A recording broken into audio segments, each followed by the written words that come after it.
Friends, welcome back to our channel. ఈరోజు ఈ వీడియోలో ఇంటర్నల్ ఫర్టిలైజేషన్, ఎక్స్టర్నల్ ఫర్టిలైజేషన్కి డిఫరెన్స్ చూద్దాం. ఎంబ్రియాలజీలో ఫర్టిలైజేషన్ అనేది కీ రోల్ అయితే 2 టైప్స్ ఆఫ్ ఫర్టిలైజేషన్ని ఈ వీడియోలో చూద్దాం. ఫస్ట్ టైం మన ఛానల్కి ఎవరైనా వచ్చినట్లయితే తప్పకుండా సబ్స్క్రైబ్ చేసుకోండి. సో వీడియోస్కి లైక్ చేయండి, కామెంట్ చేయండి. మీకు కావాల్సిన టాపిక్స్ అనేవి మనం వీడియో చేస్తాం.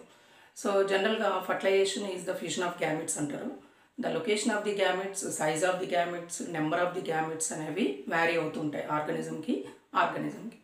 సో ఇక్కడ ఫర్టిలైజేషన్ని సైట్ ఆఫ్ ది ఫర్టిలైజేషన్ బట్టి 2 టైప్స్గా డివైడ్ చేస్తాం. One is external fertilization, another one is internal fertilization. So internal fertilization is the fusion of gametes within the female body or female genital tract. External fertilization, fusion of gametes in the outside of the body, which is water bodies. Water లో fusion అయితే gametes దాన్ని అలా మనం చెప్పొచ్చు అనమాట. Internal and external point of వ్యూలో remaining variations ఇంకేమేమి వస్తాయి అనేది మనం పాయింట్ టు పాయింట్ అనేది చూడండి. సో ఫస్ట్ ఆఫ్ ఆల్ మనం అనుకున్నట్టుగా fusion of the gametes within the body of the female. So union of the gametes in an external environment, that is water bodies, aquatic regionsలో.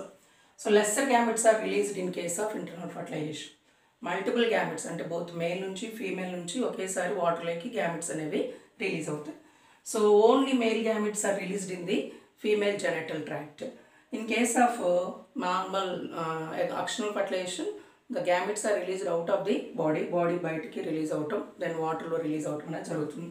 So here we can see different types అనమాట. Viviparity, oviparity, ovoviviparity types are present in the internal fertilization.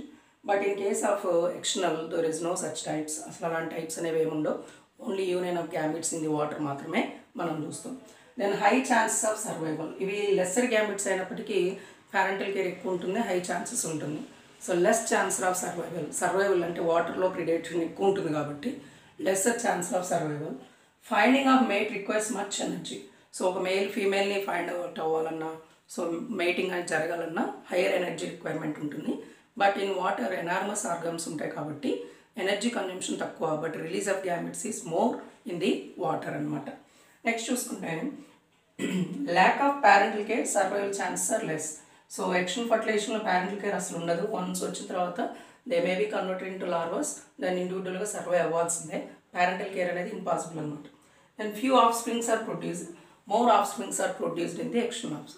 So ఇక్కడ ఎందుకు అంటే lesser gametes survival rate ఎక్కువ కాబట్టి తక్కువ of spring produce అవుతుంది. ఇక్కడ వాటర్లో సర్వైవల్ ఛాన్స్ తక్కువ కాబట్టి ఎక్కువ ఆఫ్ స్ప్రింగ్ ప్రొడ్యూస్ అయ్యి వాటిల్లో ఎన్ని సర్వైవ్ అవ్వగలవు అనేది తర్వాత చూస్తాం అనమాట. నెక్స్ట్ చూసుకుంటే ఎగ్జాంపుల్స్ లాగా చెప్తున్నారు. So internal fertilization higher organs, reptiles, birds, మ్యామల్స్లో మనం అబ్జర్వ్ చేయొచ్చు. But external fertilization is present in the algae, then fishes, amphibians ఏవైతే aquatic regions దగ్గర ఉంటాయో వాటన్నిటిలో ఎక్స్టర్నల్ ఫర్టిలైజేషన్ ప్రిఫర్ చేస్తాయి అనమాట. Thank you.